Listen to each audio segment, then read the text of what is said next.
Transformation సబ్జెక్టులోనే మన వాక్యాన్ని చదువుకున్నాం. ఈ దినం మన ధ్యానార్థమై పరిశుద్ధ గ్రంథాన్ని తెరిచి మీకు పొద్దున్న వాక్యం వచ్చింది. ఎక్కడున్న వాక్యం? ద్వితీయోపదేశ కాండము 4వ అధ్యాయము 31వ వాక్యాన్ని చదువుకుందాం. నీ దేవుడైన యెహోవా కనికరమగల దేవుడు కనుక నిన్ను చెయ్యి విడువడు, నిన్ను నాశనము చేయడు. తాను నీ పితరులతో ప్రమాణము చేసిన నిబంధనను మరచిపోడు. ఇక్కడ మనం చదువుచున్న వాక్యంలో దేవుని యొక్క సత్యాన్ని మనం చదువుచున్నాము. నీ దేవుడైన యెహోవా కనికరము గల దేవుడు గనుక నిన్ను చెయ్యి విడవడు అనే వాక్యాన్ని ఇక్కడ మనము చదువుతున్నాం. కాబట్టి మన దేవుడైన యెహోవా కనికరము గల దేవుడు గనుక నిన్ను చెయ్యి విడవడు, నిన్ను నాశనము చేయుడు. తాను నీ పితరులతో ప్రమాణం చేసిన నిబంధనను మర్చిపోడు. ఇక్కడ దేవుడు చేసిన వాగ్దానం ఇది. ఎవరు చేసిన వాగ్దానం అంట?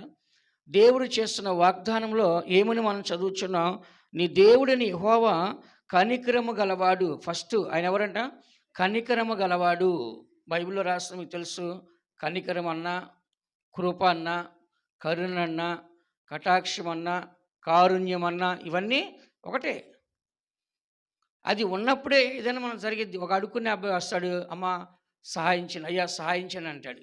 చేయాలంటే మనకి ఏం కలగాలి? కనికరం కలగాలి. అంటే మన మనసు కరగాలి.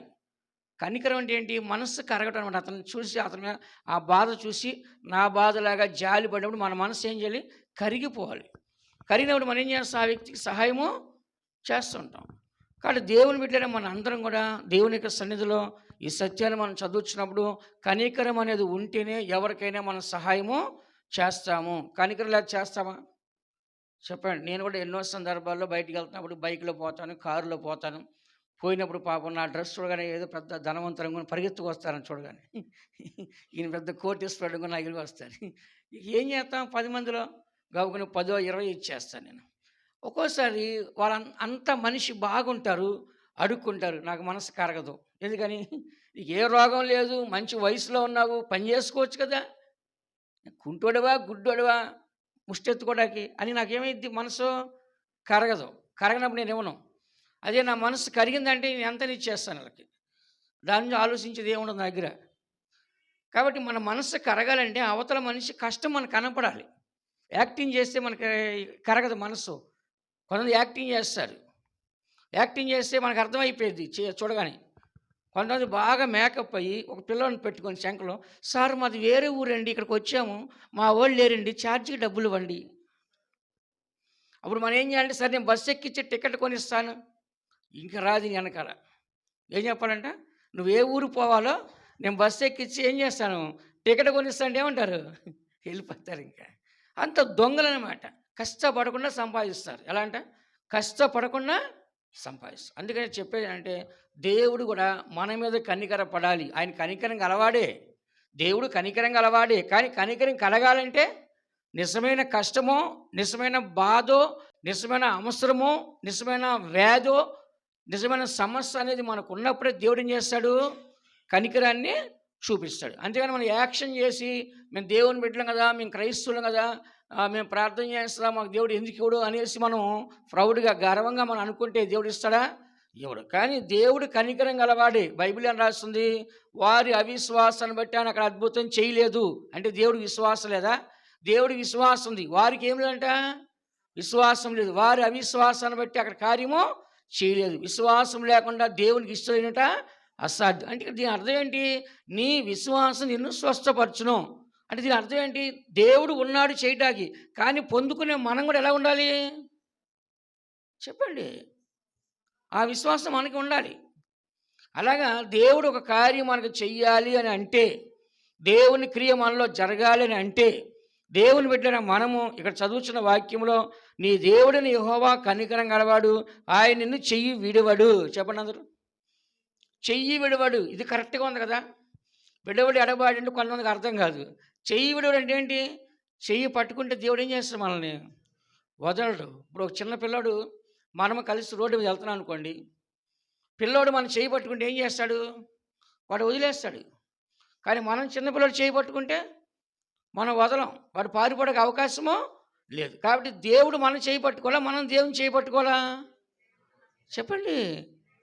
దేవుడు మనం చేయి పట్టుకుంటే కష్టం వచ్చినా, వ్యాధి వచ్చినా, మరణం వచ్చినా, ఏది వచ్చినా దేవుడు విడవనే విడవడు. అందుకే రాస్తుంది, ఆయన ఒక పక్కన కనికరం గల దేవుడు, మరొక పక్కన ఎవరంట చెయ్యి విడివని దేవుడు. మనుషులది చేదులేస్తారు. అందుకే దేవుడు అన్నాడు, చూడుము నా అరచేతిలో చెక్కినాను. ఎక్కడంట? ఎక్కడున్నాను మనం చెప్పండి? సేఫ్ ప్లేస్ ఎక్కడంట? దేవుని చెయ్య. దేవుని చేతిలో మనం ఉంటున్నాం కాబట్టి మనం ఎక్కడికి వెళ్ళము. దేవుడి దేవుడిని చేతిలోంచి ఎవరైనా విడిపించగలరండి? దేవుని చేతిలోంచి ఎవరైనా మనం లాక్కోగలరా? దేవుని చేతిలోంచి ఎవరైనా మనం లాక్కోవాలంటే అతను ఎవరై ఉండాలి? దేవుని కంటే బలవంతులై ఉండాలి. దేవుని కంటే బలవంతులు ఉన్నారా? దేవుని కంటే శక్తివంతులు ఉన్నారా? దేవుణ్ణి ఎదిరించి గెలవగలిగే మనుషులు ఉన్నారా? లేరు. కాబట్టి దేవుడి చేతిలో మనం ఉంటే, దేవుడు మనం చెయ్యి పట్టుకుంటే ఆయన విడవడు. చెప్పండి, విడవడు. ఇక్కడ రాస్తుంది కదా, నీ దేవుడిని యెహోవా కనికరం గలవాడు, అదే సమయాన్న నీ చెయ్య విడవడు. ఈ దినాల్లో మనం అంటున్నాం, చాలామంది హ్యాండ్ ఇచ్చారండి. ఏమి ఇచ్చారంట? హ్యాండ్ ఇచ్చారండి. హ్యాండ్ ఒకటి ఏంటి? నమ్మించి మళ్ళీ ఏం చేశారు? వదిలేశారు అని అర్థం. ఏమంట? నమ్మించి ఏం చేశారు? వదిలేశారు. మనల్ని నమ్మి వెళ్తాం, 10,000 రూపాయలు డబ్బులు కావాలి, అడిగాము, ఇస్తాను రమ్మంటారు. వెళ్ళగానే ఏమంటారు? అర్రే మేము ఇస్తాం అనుకున్నాం కానీ మా దగ్గర లేవు, దొరకలేదు, ఏమనుకోద్దండి అంటారు. అప్పుడు వేరే వాళ్ళు అడుగుతారు, ఏమైందిరా, ఇచ్చాడా వాడు? హ్యాండ్ ఇచ్చాడు మామ, హ్యాండ్ ఇచ్చాడు అక్క. ఏమంటారు? హ్యాండ్ ఇచ్చాడు అంటే ఏంటి? వదిలేసాడు. కాబట్టి మనుషులు అయితే ఏం చేస్తారంటే ఇస్తామని చెప్తారు, దగ్గరికి వెళ్తారు, ఏమంటారు? మా దగ్గర లేదని అంటారు. కాబట్టి మనం ఏంటంటే మాట మీదే ఉండాలి. ఎలా ఉండాలంట? అవును అంటే అవును, కాదంటే కాదు. నేనైతే నా జీవితంలో నేను నేర్చుకున్నానంటే చేస్తానంటే చేస్తాను అంతే. చేయనంటే నేను ఎవడు చెప్పినా చేయను, ఇంక అంతే. చేస్తాను అంటే దాన్ని చేసి తీరుతాను. నేను చెయ్యను, నాకు ఇష్టం లేదంటే ఇక ఎవరు చెప్పినా నేను విన్ను, ఇంకా నా మాట నేనే విన్ను ఇంకా. ఎందుకంటే అదంతే, ఒక పద్ధతి ఉండాలి అంతవరకే. చేయగలిగితే వెళ్ళాలి, చేయలేకపోతే మానేయాలి అంతే. అంతేగాని వెళ్ళి మనం ఓడిపోవటం, చేతగానితనంగా రావటము, చేతగా అనిపించుకోవడం నాకు ఇష్టం ఉండదు. చేయాలంటే చెయ్యాలి, వద్దంటే వద్దు. ఎందుకు చెప్తున్నాడు ఇదంతా కూడా? దేవుని బిడ్డలైన మనలో ఒక పట్టుదల ఉండాలి. ఉండాలంట ఒక మాట మీద ఒక నికరముగా, ఒక నిజాయితీగా, ఒక పట్టుదల మనకి ఉండాలి. దేవుడు చూడండి, కనికరం గలవాడే, చెయ్యి విడవడు. మళ్ళీ ఏమంటున్నాడు కింద? నిన్ను నాశనం చేయను అంటున్నాడు. ఏమన్నాడు? ఇశ్రాయేలు ప్రజలు దేవుణ్ణి బాల్యం నుంచే పాపములతో విసిగించారంట. ఎలా విసిగించారంట? బాల్యం నుంచే పాపాలతో ఏం చేసిన దేవుణ్ణి విసిగించారు. ఎందుకు వాళ్ళు అంత పాపం వాళ్ళు ప్రవేశించింది చెప్పండి మీరు ఇశ్రాయేలు ప్రజల్లో? అబ్రహాము, ఇస్సాకు, యాకోబుల్లో లేని పాపము ఇశ్రాయేలు ప్రజలు ఎక్కడి నుంచి ప్రవేశించింది? ఐగుప్తులో నుంచి ప్రవేశించింది. ఎప్పుడైతే ఐగుప్తుకి వెళ్ళినారో సర్వనాశనం అయిపోయారు అక్కడ. విన్నారా? అక్కడే వాళ్ళు చెడిపోయారు పూర్తిగా వాళ్ళ జీవితాంతా సర్వనాశనం అయిపోయి వాళ్ళు ఏమన్నారంటే, దేవుడు ఎదురుకుంటే ఉన్నా కూడా అగ్నిస్తంభంగా, మేఘస్తంభంగా మేము వెనక్కి వెళ్ళిపోతాము, అక్కడ మాకు సమాధులు లేవా, అక్కడ మాకు సముద్రం చేపలు లేవా, కీరకాయలు లేవా, దోసకాయలు లేవా? వాళ్ళకి ఏది గుర్తుకొస్తుందంట? ఐగుప్తే గుర్తుకొస్తుంది. ఇలాగే దినాల్లో దేవుని పిల్లలకి దేవుడు ఎంత మారు మనసు ఇచ్చినా, బాప్తిస్తాన్ని ఇచ్చినా, పరిశుద్ధాత్మ అభిషేకించినా పాపమే జ్ఞాపకం వస్తుంది. వెనక్కి తిరిగే చూస్తున్నారు, పాపం పిలుస్తూ ఉంది. కాబట్టి అలా మనం చేసేట్లయితే నాశనం కావాల్సింది.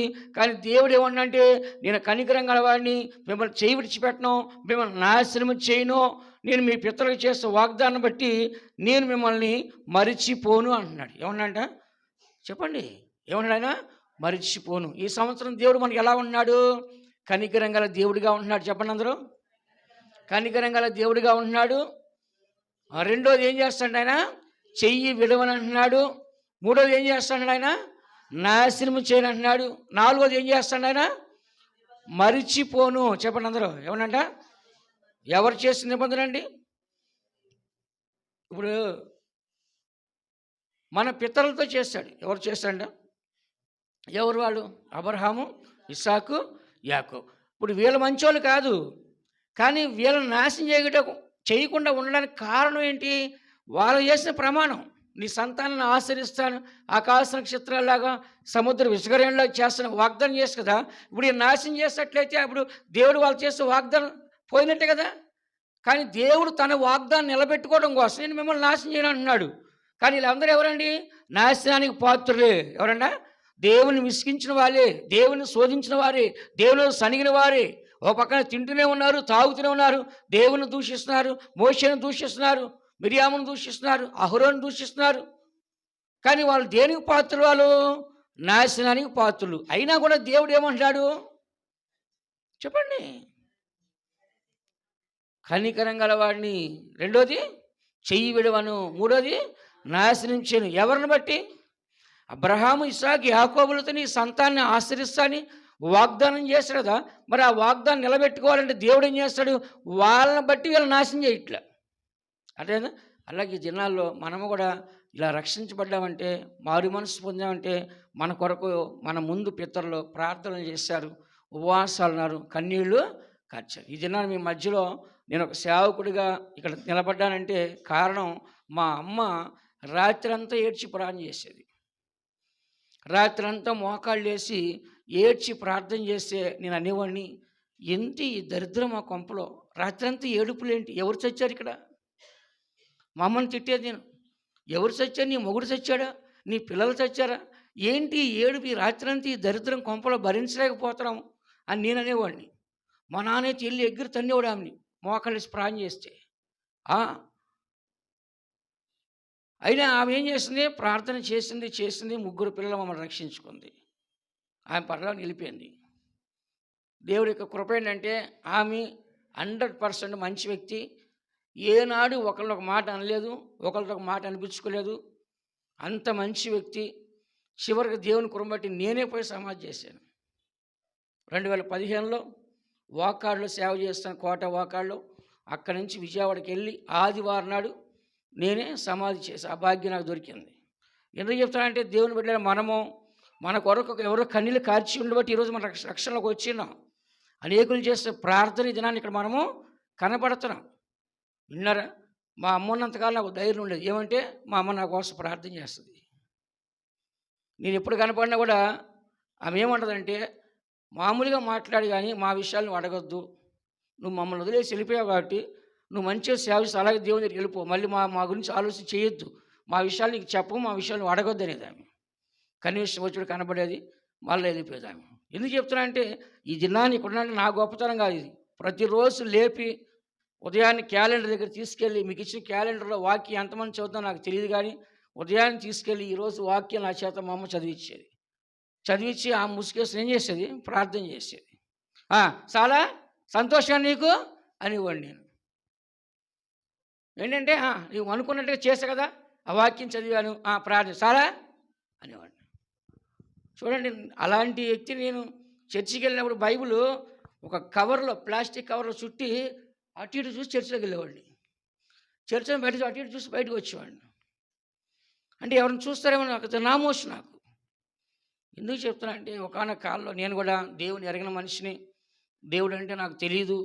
లోకంలో నాకు ఫ్రెండ్స్ ఉన్నారు, లోకంలో అన్ని అలవాట్లు ఉన్నాయి, అనేక రకాలు నేను జీవించిన వ్యక్తిని.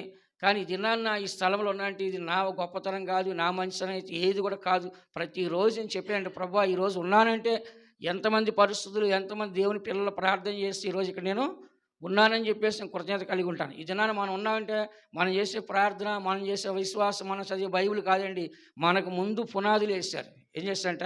మనకు ముందు ఎంతోమంది పునాదులు వేసిన్నారు. కాబట్టి ఎందుకు ఇదంతా చెప్తానంటే, దేవుడు ఏమన్నంటే మీ గొప్పతనం కాదు నాయన, ఒకటి నా గొప్పతనం, నేను కనికరం గలవాడిని, నేను చేయి విడిచేవాడిని కాదు. కానీ మీరు చేసిన పాపానికైతే నేను మిమ్మల్ని నాశనం చేయాలి, కానీ మిమ్మల్ని బట్టి కాదు, మీ పితలతో నేను చేసే వాగ్దానం బట్టి మిమ్మల్ని నాశనం చేయకుండా, నేను మిమ్మల్ని మర్చిపోకుండా నేను ఉన్నాను. అంటే ఈ దినాన్ని మనకు ఉన్నాంటే ఎవరి కృప అండి ఇది? మనం నిర్మూలన కాకుండా ఉన్నామంటే దేవుని యొక్క కృప. అందరూ చెప్పండి, నిర్మూలన కాకుండా ఉన్నామంటే దేవుని యొక్క కృప. కాబట్టి కనికరం అనేది ఎవరి ద్వారా దొరుకుతుందండి? మనకి దేవుని ద్వారా. చెప్పండి అందరూ, ఎవరి ద్వారా అంట?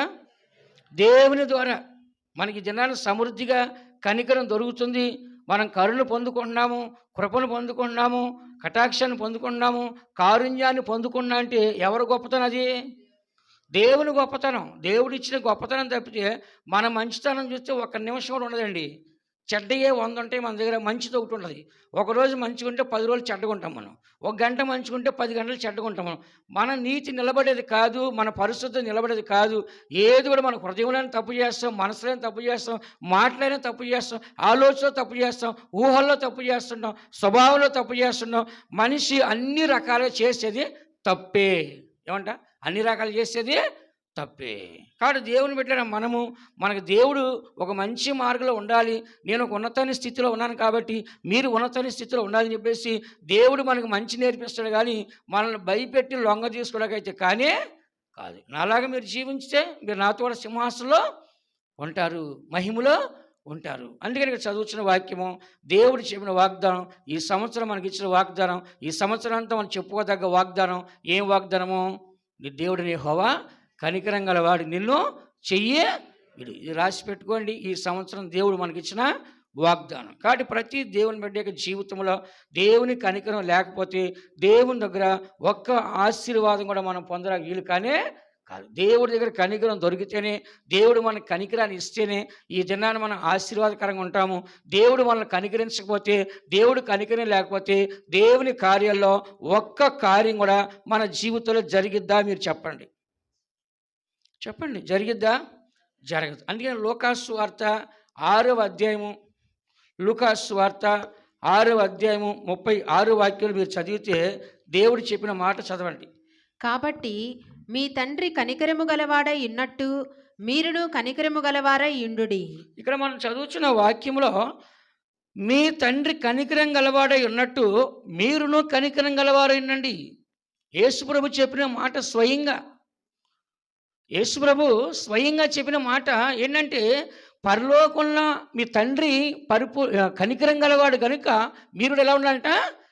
దేవుడు ఏమన్నా అంటే, దేవుళ్ళో ఉన్నదాన్ని మీరు నేర్చుకోండి, దేవుళ్ళో ఉన్నదాన్ని మీరు చెయ్యండి. ఏమన్నంట? దేవుళ్ళో ఉన్నదాన్ని ఏం చేయాలి? మీరు నేర్చుకోండి. దేవుళ్ళో ఉన్నదాన్ని ఏం చేయాలంట? చెయ్యండి. మీ పరలోకపు తండ్రి కనికరం గలవాడే ఉన్నట్లు మీరును కనికరం గలవారే. మన కఠినాత్ములుగా ఉండకూడదు, క్రూరులుగా మనం ఉండకూడదు, మూర్ఖులుగా మనం ఉండకూడదు, కోపిష్టులుగా మనం ఉండకూడదు.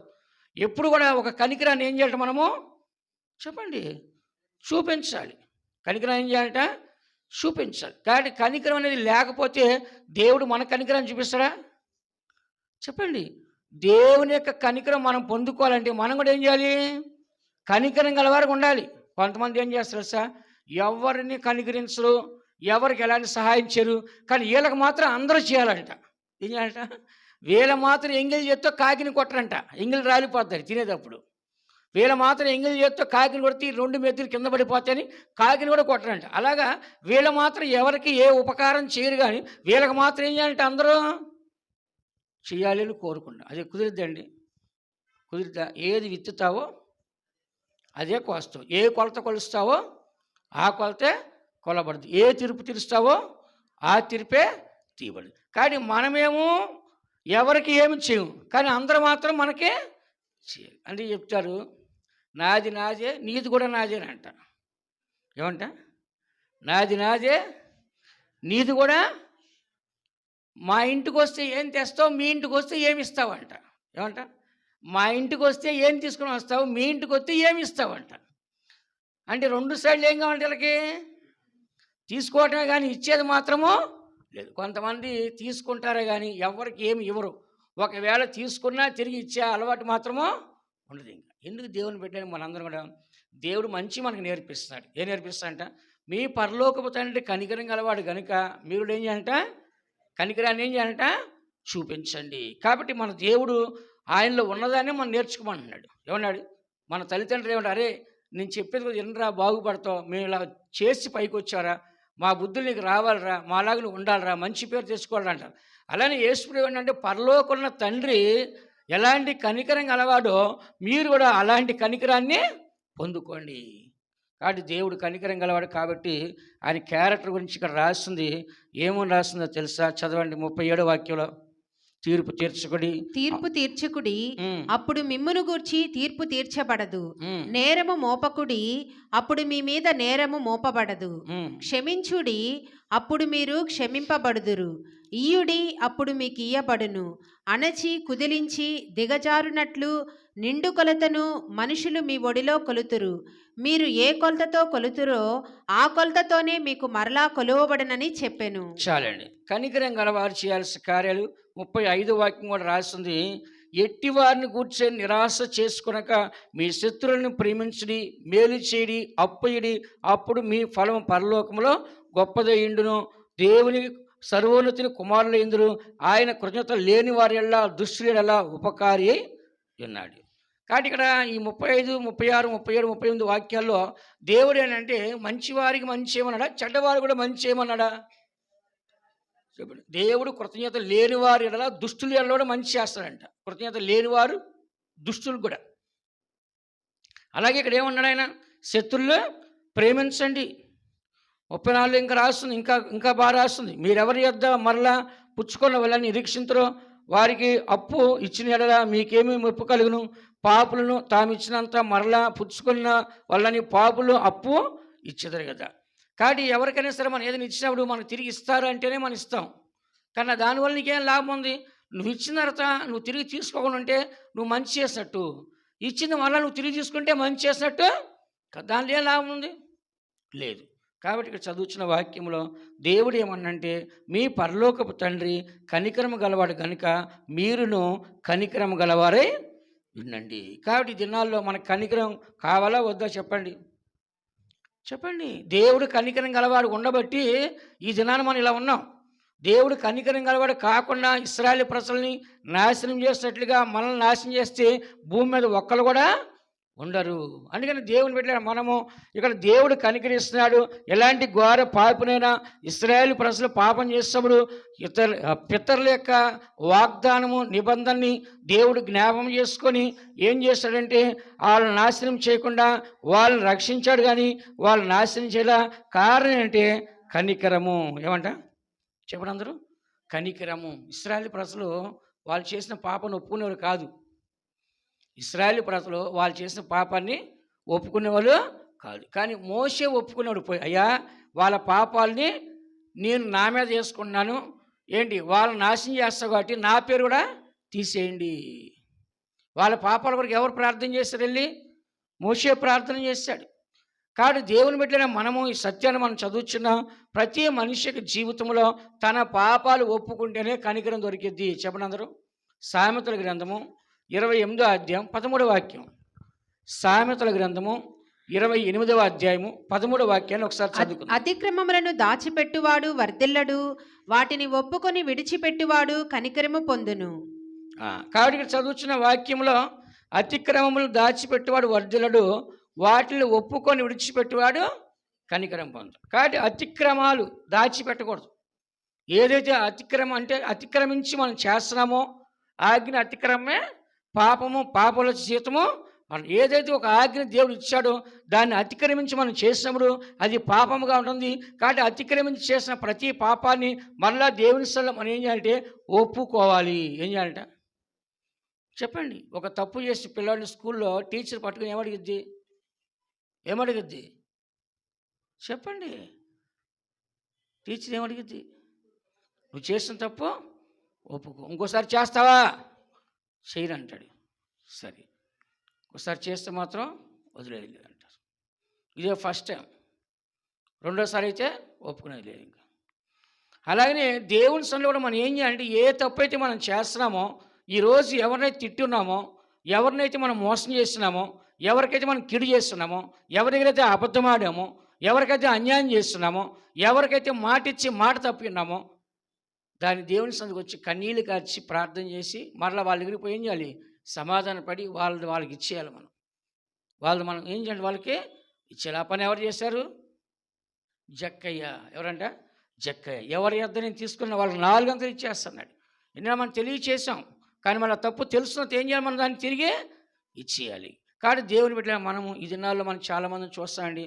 ఎంతమంది నేను చూస్తా అంటే డబ్బులు తీసుకున్నారు అప్పులుగా, ఇక తిరిగి ఇవ్వట్లేదు. ఇక అడిగితే మాట్లాడతాం మానేస్తున్నారు.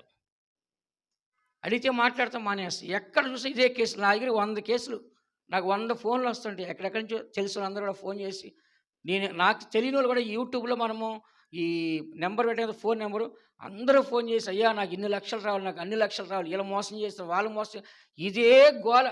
తీసుకున్నారు కానీ తిరిగే ఇవ్వటం. ఈ దినాలు ఎలాగైపోయిందంటే మనుషుల్లో తీసుకున్నప్పుడు మీరు ఎంతో ప్రేమగా అడిగి తీసుకున్నారు, తర్వాత మూర్ఖంగా క్రూరంగా సమాజం చెప్పి ఇక వాళ్ళతో మాట్లాడతామో మానేస్తారు ఇక. అందుకని దేవుని బిడ్డ మనం ఈ సత్యాన్ని మనం చదువుచున్నాం. మనం ఏదైతే తప్పు చేశామో దాన్ని ఒప్పుకుంటే దేవుడు కనికరిస్తాడు. లేకుంటే మనకి ఏమొస్తుందంట? శిక్ష వస్తుంది. ఏమొస్తుందంట? తప్పు ఎప్పుడైతే ఒప్పుకుంటామో ఏమొస్తుందంట? కనికరం వస్తుంది. తప్పు ఒప్పుకోకపోతే ఏమొస్తుందంట?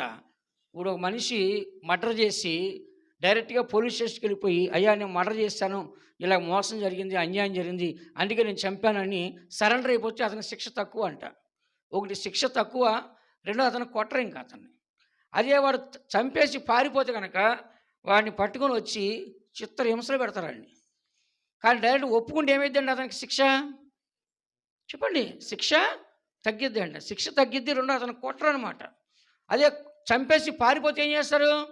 బాగా కొడతారు. ఇప్పుడు డైరెక్ట్గా ఒప్పేసుకోవడం, ఇంకెందుకు కొడతారు వాళ్ళు? అయ్యా ఇదిగో నేనే చంపాను, ఆ వ్యక్తి మంచి పని చేయలేదు, లేకపోతే నాకు ద్రోహం చేసింది, నేను సహించలేక నేను చంపేస్తాను, ఇదిగో నేను చంపాను, నేను లొంగిపోతున్నా అంటే అతను చాలా తక్కువ శిక్ష అంట. అలాగే దేవుని దగ్గరికి కూడా మనం ఎందుకు లొంగిపోవాలంటే, ఆ శిక్ష పడకుండా శిక్ష తప్పించుకోవాలంటే, దేవుడు కనికరం మన మీదకి రావాలంటే మనం ఏం చేయాలి? ఏ తప్పైతే చేస్తుందో అని ఏం చేయాలంట? ఒప్పుకోవాలి. ఉన్నారా? అతిక్రమాలు దాచిపెట్టేవాడు వర్ధిల్లడు, వాటిని ఒప్పుకొని విడిచిపెట్టేవాడు కనికరాన్ని పొందుతాడు. కాబట్టి దేవుని యొక్క కనికరం కావాలి. దేవుడు కనికరం గలవాడు కాబట్టి మనము కనికరం గలవారుగా ఉండాలి. కాబట్టి ఆ కనికరాన్ని మనం పొందుకోవాలంటే మన తప్పును మనం ఏం చేయాలంట? ఒప్పుకోవాలి. తప్పు చేశాము, దేవుడు కనికరం పోయిద్ది మన మీద నుంచి. మనం వెంటనే వెళ్ళి అయ్యా నా తప్పుని క్షమించండి అని ఒప్పుకుంటే దేవుడు మనల్ని కనికరిస్తాడు, మన పాపాన్ని క్షమిస్తాడు. శిక్ష మనం ఏం చేస్తాము? తప్పించుకుంటాం.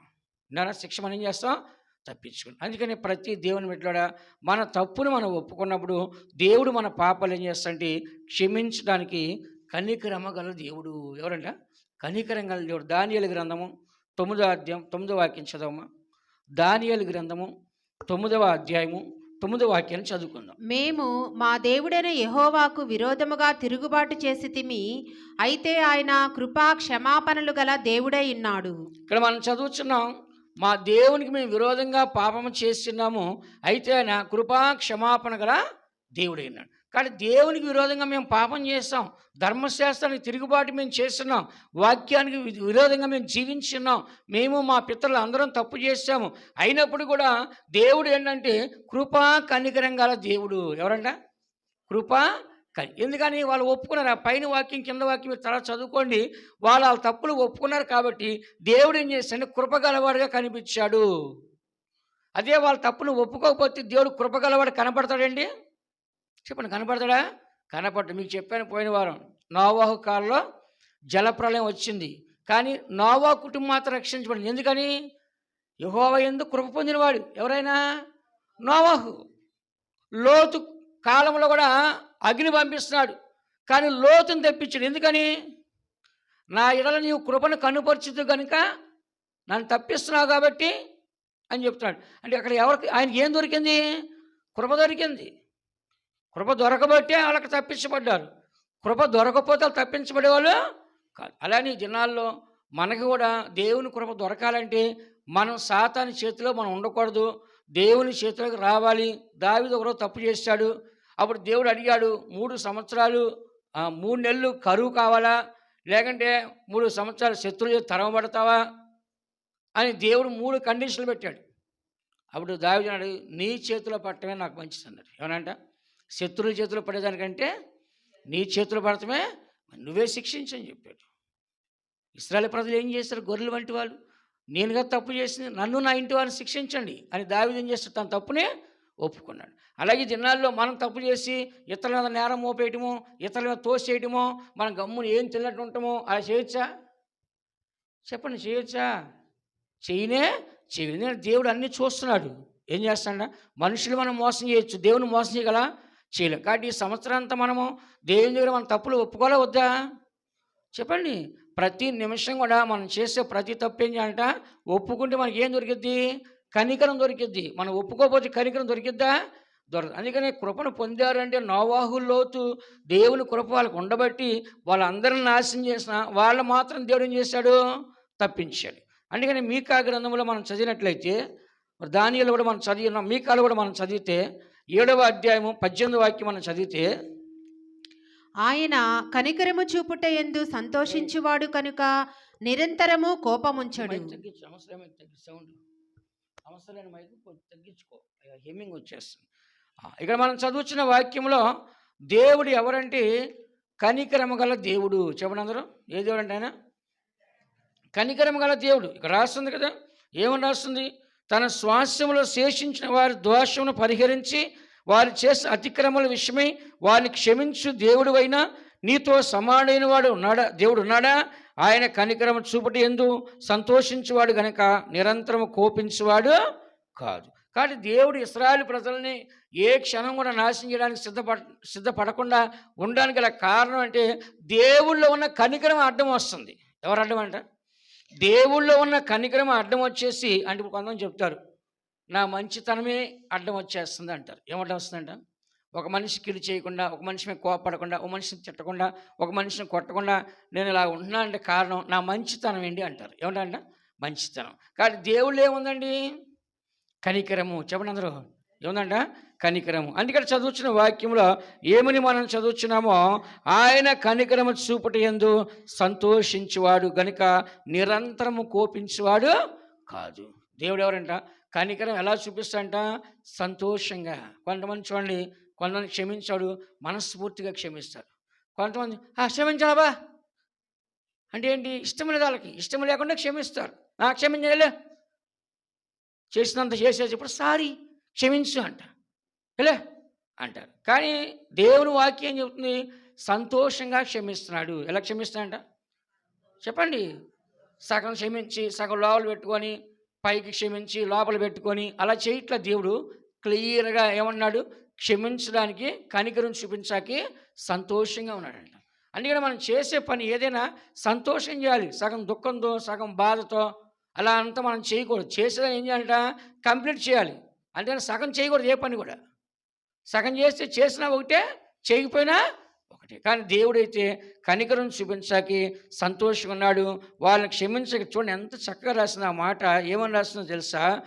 మన దేవుడైన యెహోవా అతిక్రమముల విషయమై వారిని క్షమించు దేవుడు అయినా నీతో సమానుడైన దేవుడు ఉన్నాడా? క్షమించగలిగే దేవుళ్ళో నీ అంత గొప్ప దేవుడు, నీతో సమానమైన దేవుడు ఎవరు కూడా లేరని రాస్తుంది. యేసుక్రీస్తు పాపుల్ని క్షమించడానికి వచ్చాడు కదా.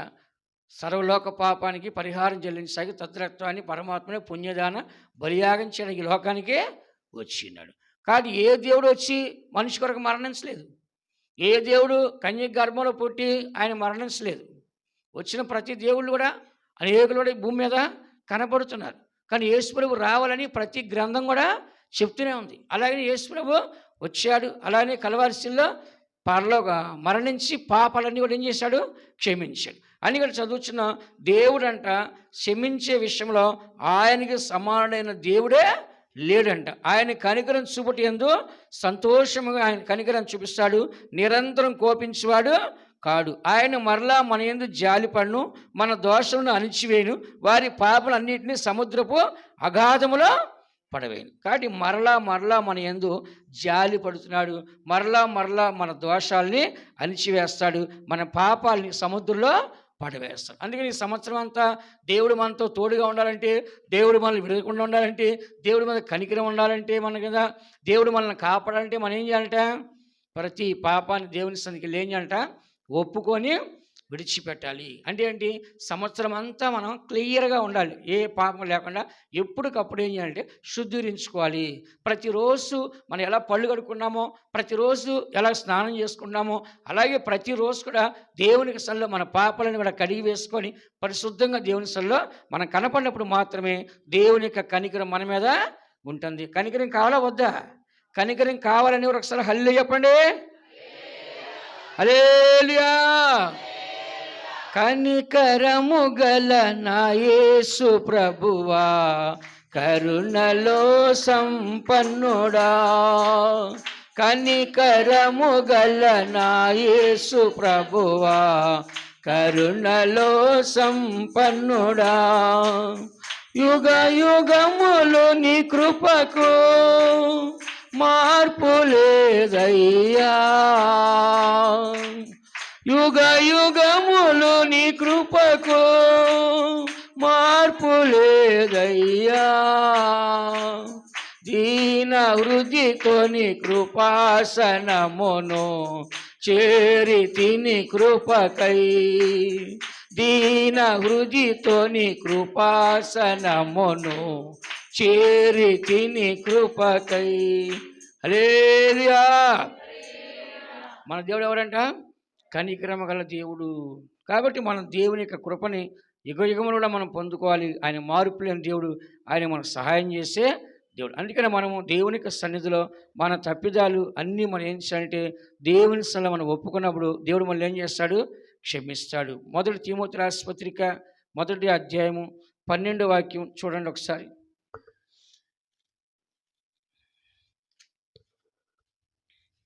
పూర్వము దూషకుడును హింసకుడును హానికరుడనైన నన్ను తన పరిచర్యకు నియమించి నమ్మకమైన వానిగా ఎంచినందుకు నన్ను బలపరిచిన మన ప్రభువైన క్రీస్తు యేసుకు కృతజ్ఞుడనై ఉన్నాను. తెలియక అవిశ్వాసము వలన చేసితిని కనుక కనికరింపబడితిని. ఇక్కడ మనం చదువుతున్న వాక్యంలో దేవునికి సత్యాన్ని మనం చదువుతున్నాం. పూర్వము హింసకుడును హింసకుడును హానికరుడైన నన్ను తన పరిచర్యకు నియమించి నమ్మకమైన వానిగా ఎంచినందుకు నన్ను బలపరిచి మన ప్రభువైన క్రీస్తు యేసునకు కృతజ్ఞుడైనాను. తెలియక అవిశ్వాసం మూలముగా చేసిన గనుక కనికరించబడుతుంది. సంఘాన్ని ఏం చేశాడు? ఆయన దూషించేవాడు, హింసించేవాడు, హాని చేసేవాడు అన్నమాట. యేసు ప్రభు దేవుడు అంటే చాలు వాళ్ళని చంపేస్తాడు. యేసు ప్రభు దేవుడిని ప్రకటిస్తే చాలు రాళ్ళు పెట్టి కొట్టి చంపించేస్తాడు. వాళ్ళు చెరసాలు వేసి చంపుతాడు అన్నమాట. కొరడాలతో కొట్టి చంపుతాడు. ఎవరైనా సౌలు. అప్పుడు ఆయన పేరు ఫస్ట్ సౌలు, తర్వాత పౌలుగా మారాడు ఆయన. కానీ అంత క్రూరమైన వ్యక్తి. యేసుప్రభు అంటే పడదు, కానీ యేసుప్రభు ఏం చేశాడు? అతన్నే రక్షించాడు, అతన్నే ఆ సేవ చేయమన్నాడు. ఏ సేవ చేస్తే చంపుతా అంటున్నాడో ఆ సేవను దేవుడు ఆయన చేతే చేపించాడు. ఏమన్నా అంటే నేను పూర్వం దూషకును హింసకును హానికరును, కానీ నేను తెలియక అలా చేశాను కాబట్టి అవిశ్వాసాన్ని బట్టి దేవుడు నన్ను ఏం చేస్తాడంట? కనికరించాడు. ఏం చేస్తాడంట? కానీ దినాల్లో మనం కూడా ఇంతకుముందు చాలా దుర్మార్గులు ఉంటాం. మన గురించి ఒకసారి మనం ఆలోచిస్తే ఎంత క్రూరమైన మనుషులమో, ఎంత మోసమైన మనుషులో, ఎలాంటి మనుషులు మన గురించి మనం కూడా ఆలోచిస్తే మనకు అర్థమైద్ది. కాబట్టి పౌలు గారు తన గతాన్ని గుర్తు చేసుకొని ఇలాంటి దౌర్భాగ్యాన్ని పరుస్తున్న నన్ను దేవుడు ఏం చేశాడు? నన్ను విడిపించాడు అంటున్నాడు. కాబట్టి దేవుడికి మన మీద కనికరం రావాలి అంటే కనుక మన స్థితి ఆయన చూడాలి. ఎవరు చూడాలంట? దేవుడికి మన మీద కనికరం కలగాలంటే ఏం కలగాలంట? మన స్థితి ఆయన చూడు. ఒక వ్యక్తి సపోజు చనిపోయాడు, ఆయనకి యేసుప్రభు అంటే తెలియదు. యేసుప్రభు దగ్గర తీసుకొని వచ్చి అయ్యా బతికిందని అడగలేదు. చచ్చిపోయిన మనిషి మోసుకొని పోతున్నారు. చూడగానే కనికరం కలిగింది. ఎవరికి? యేసుప్రభుకి. చదవండి అన్నమాట.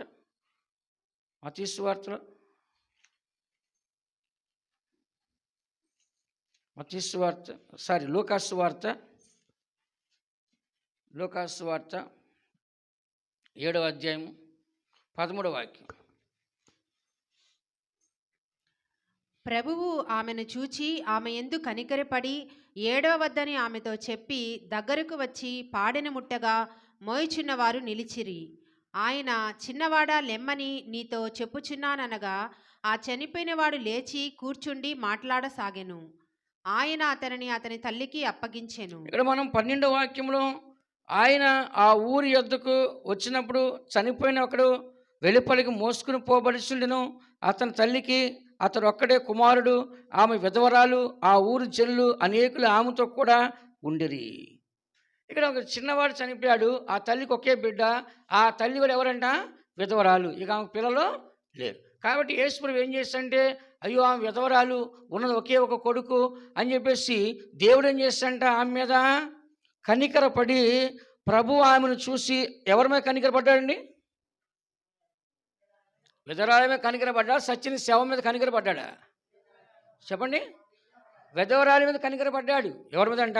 ఆమెను చూచి, ప్రభువు ఆమెను చూచి ఆమె యందు కనికరపడి ఏడవద్దమ్మా అని ఆమెతో చెప్పి దగ్గరకు వచ్చి పాడిన ముట్టగా మోయించిన వారు నిలిచి ఆయన చిన్నవాడ లెమ్మని నీతో చెప్పుచున్నాను అనగా ఆ చనిపోయిన వాడు లేచి కూర్చుండి మాట్లాడసాగి. చాలామంది అంటున్నారు, యేసు ప్రభు దేవుడు అయితే తండ్రికి ఎందుకు ప్రార్థన చేశాడు, తండ్రికి ఎందుకు ప్రార్థన చేశా అంటున్నారు.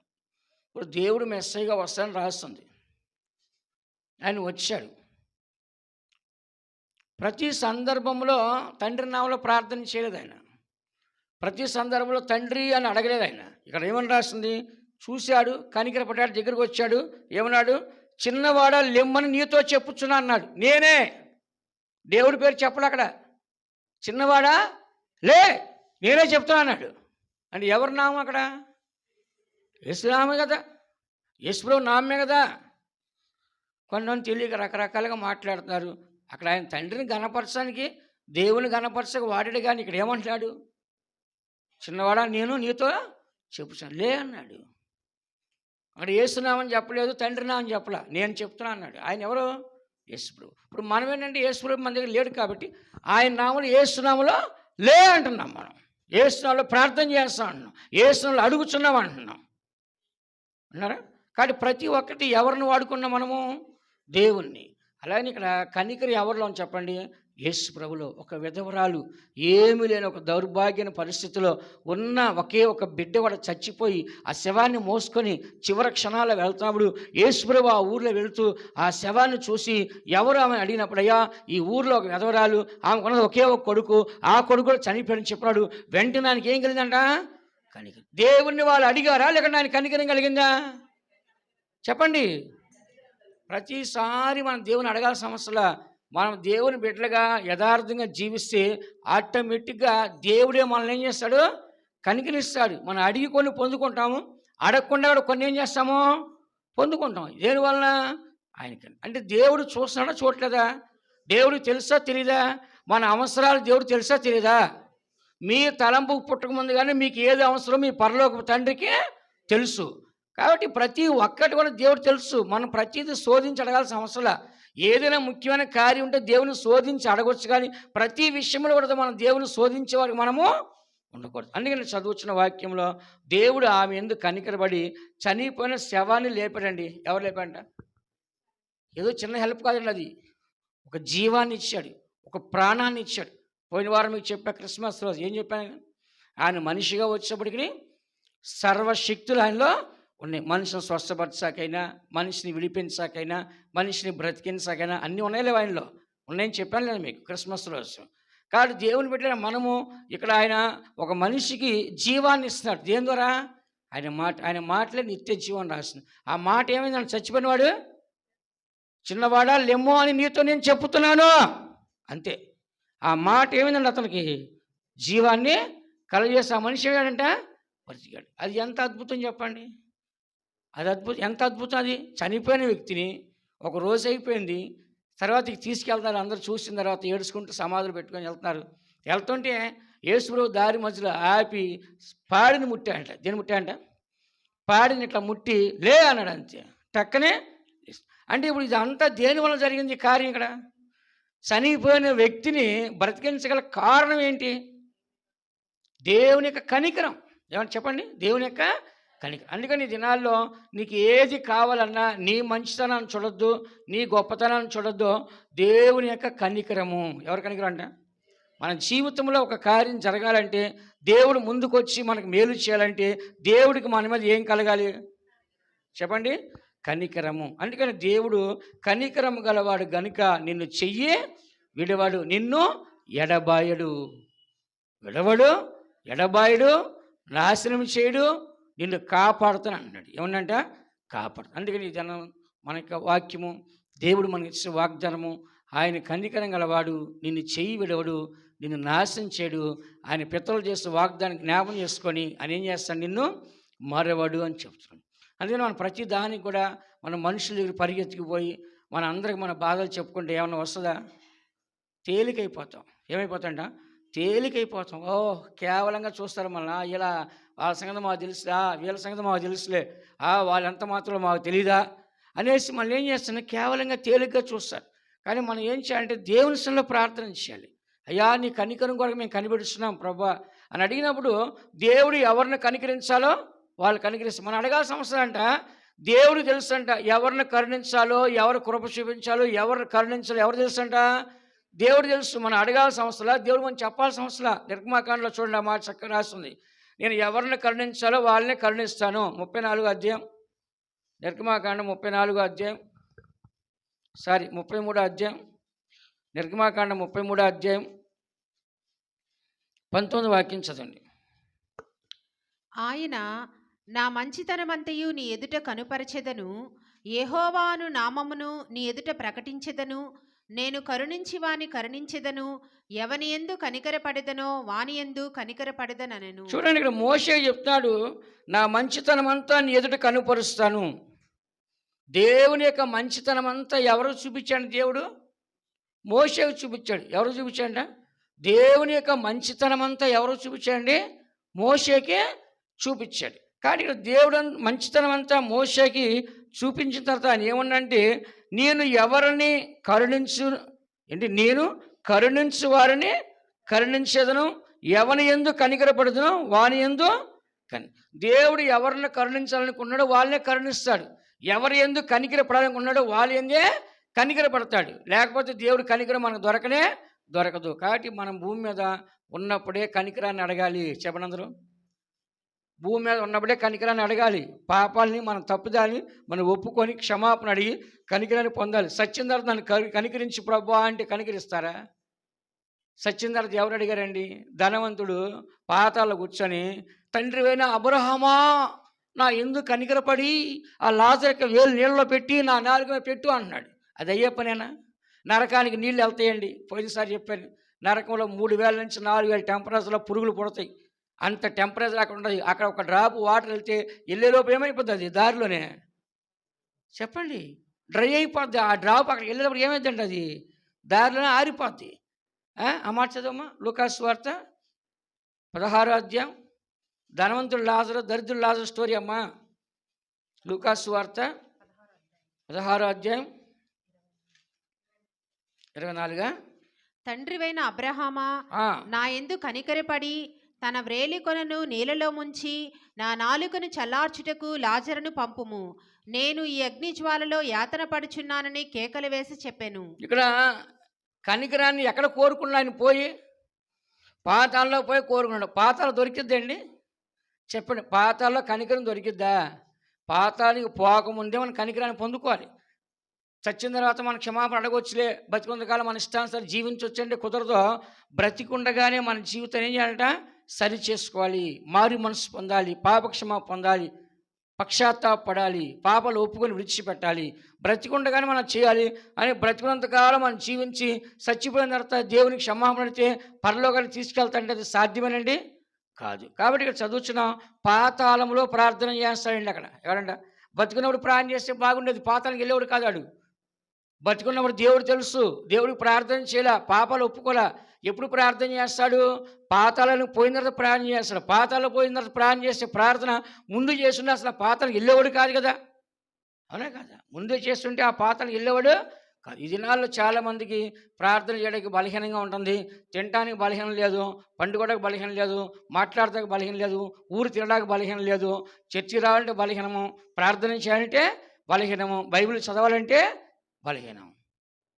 కాబట్టి దేవుని బిడ్డ మనము ఈరోజు అలా నువ్వు అంటే రేపు చచ్చిన తర్వాత నరకానికి పోయి అప్పుడు ప్రార్థన చేస్తావు. అప్పుడు దేవుడు వింటాడా?